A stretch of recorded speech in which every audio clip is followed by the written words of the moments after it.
2022도 1217호 교통사고 처리 특례법 위반 치상, 피고인 상고인 검사. 이유의 요지를 말씀드리겠습니다. 피고인은 승용차를 운전하던 중 진로 변경을 제한하는 안전표시인 백색 실선이 설치된 구간에서 진로를 1차로에서 2차로로 변경하였습니다. 당시 2차로를 따라 진행하던 택시의 운전자는 추돌을 피하기 위해 갑자기 정지하였고, 그 결과 택시 승객인 피해자가 약 2주간의 치료가 필요한 상해를 입었습니다. 이에 관하여 피고인은 교통사고 처리 특례법 위반 치상죄로 기소되었습니다. 원심은 피고인에 대하여 교통사고 처리 특례법상 처벌 특례가 적용된다고 보아 검사의 공소를 기각한 제1심 판결을 그대로 유지하였습니다. 이러한 원심 판결에 대하여 검사가 상고하였습니다. 이 사건의 쟁점은 도로상의 노면 표지인 백색 실선이 교통사고 처리 특례법 제3조 제2항 단서 제1호에서 정한 통행 금지를 내용을 하는 안전표지에 해당하는지, 그에 따라 이를 침범하여 교통사고를 일으킨 운전자에 대하여 처벌 특례, 즉 교통사고 처리 특례법상 반의사 불벌죄 규정 및 종합보험 가입 특례 규정의 적용이 배제되는지 여부입니다.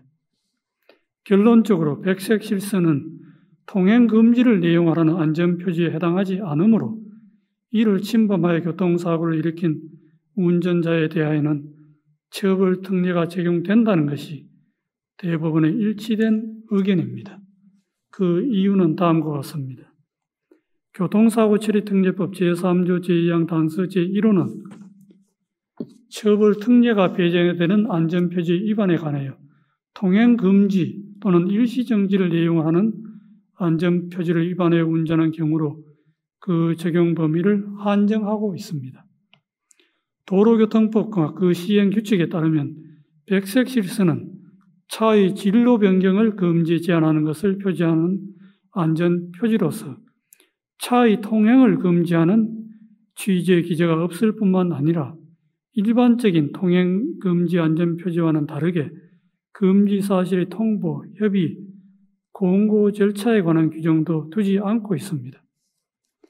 도로교통법은 통행 금지와 진로 변경 금지를 구분하여 규율하면서 처벌 조항도 달리 두고 있으므로 이들에 대해 서로 다른 금지 규범을 규정한 것으로 보아야 합니다.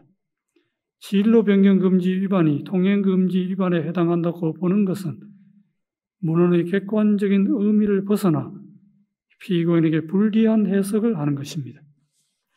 도로교통법의 문헌상 진로 변경 제한성과 같이 해당 표지에 위반하여 진로를 변경하는 것 자체는 금지되어 있으나 진로를 변경한 이후 해당 방향으로의 계속 진행이 가능한 경우에는 그 위반 행위를 통행 방법 제한을 위반한 것으로 볼 수는 있어도 통행 금지 위반으로 볼 수는 없습니다. 백색 실선이 설치된 교량이나 터널에서 백색 실선을 넘어 앞지르기를 하는 경우에는 별도의 처벌 특례 배제 사유가 규정되어 있으므로 백색 실선을 통행 금지 내용을 하는 안전표지로 보지 않는다고 하여 중대 교통사고의 발생 위험이 크게 증가한다고 보기도 어렵습니다. 청색 실선으로 전용 차로와 일반 차로가 구분되어 있는 경우 전용 차로제가 시행되지 않는 시간대에는 청색 실선은 백색 실선과 동일한 의미를 가집니다. 백색 실선을 통행 금지를 내용으로 하는 안전표지로 볼 경우 전용 차로제 시행 시간대인지 여부와 관계없이 일반 차량의 운전자가 청색 실선을 넘어 진로를 변경하던 중 교통사고가 발생하면 처벌 특례의 적용을 받을 수 없는 문제도 있습니다. 이와 달리 백색 실선이 통행 금지를 내용으로 하는 안전표지에 해당한다고 판단한 대법원 2004년 4월 28일 선고, 2004도 1196 판결 등은 이 판결의 견해에 배치되는 범위 내에서 변경하기로 합니다. 이상의 법리에 따라 이 사건 결론에 관하여 봅니다. 이 사건에서 피고인이 백색 실선을 넘어 주행한 것은 통행 금지를 내용을 하는 안전표지를 위반하여 운전한 경우에 해당하지 않으므로 교통사고 처리 특례법상 처벌 특례가 적용됩니다.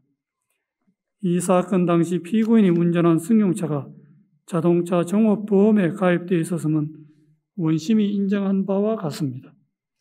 따라서 처벌 특례에 따라 검사의 공소 제기는 그 절차가 법률의 규정을 위반하여 무효인 데 해당합니다. 갇힌 취지의 원심 판단에 법리를 오해하여 판결에 영향을 미친 잘못이 없습니다. 관여 법관의 일치된 의견에 따라 다음과 같이 판결합니다. 주문, 상고를 기각한다. 이상으로 오늘의 판결 선고를 모두 마치겠습니다.